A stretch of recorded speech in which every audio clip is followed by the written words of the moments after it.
जम्मू कश्मीर में आतंकवाद और अलगाववाद को बनाए रखने के लिए इंटरनेट का इस्तेमाल हो रहा है। पाकिस्तानी आका जम्मू कश्मीर में घुसपैठियों को भेजने और हथियारों की तस्करी के लिए भी इंटरनेट का इस्तेमाल कर रहे हैं।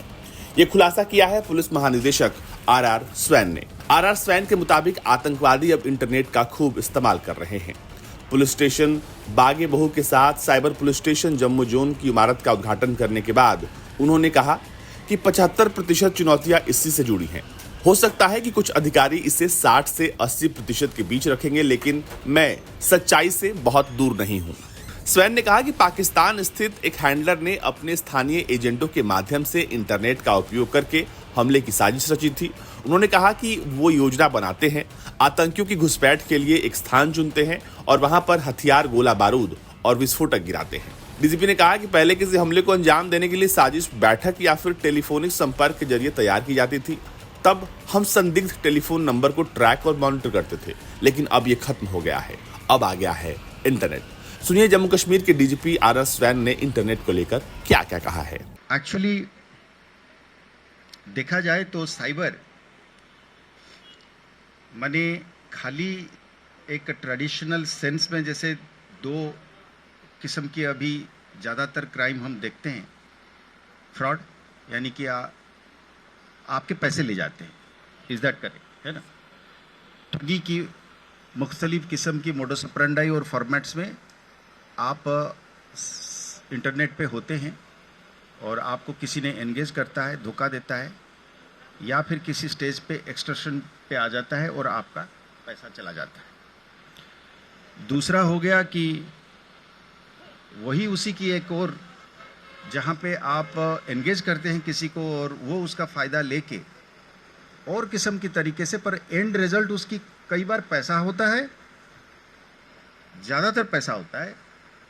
It can also be young girls, young boys also get into different situations of exploitation and extortion. वो भी एक फॉर्मेट है।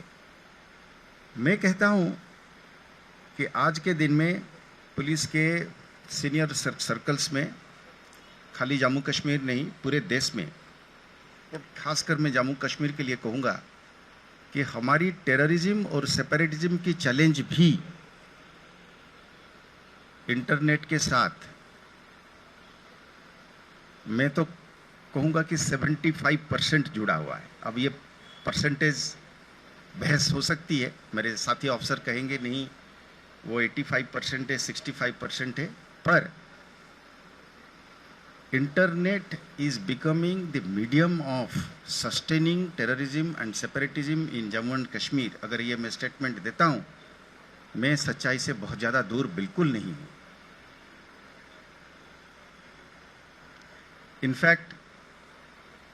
इनफैक्ट साइबर क्राइम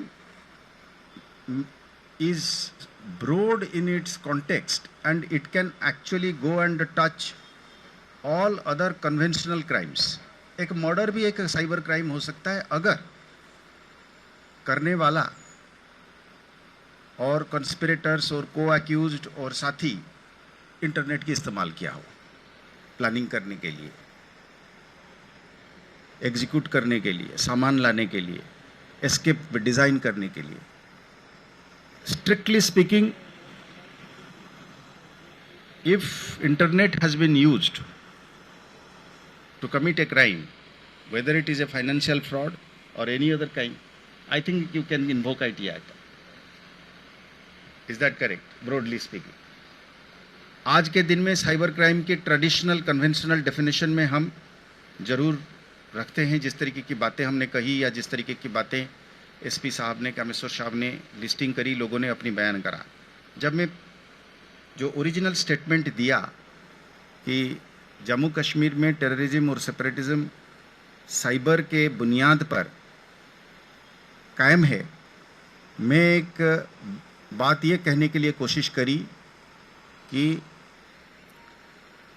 हमारे टीएसपी, हिंदुस्तान का टीएसपी यानी कि टेलीकॉम सर्विस प्रोवाइडर, एयरटेल है, जियो है, बीएसएनएल है, वोडाफोन है, हमारा है।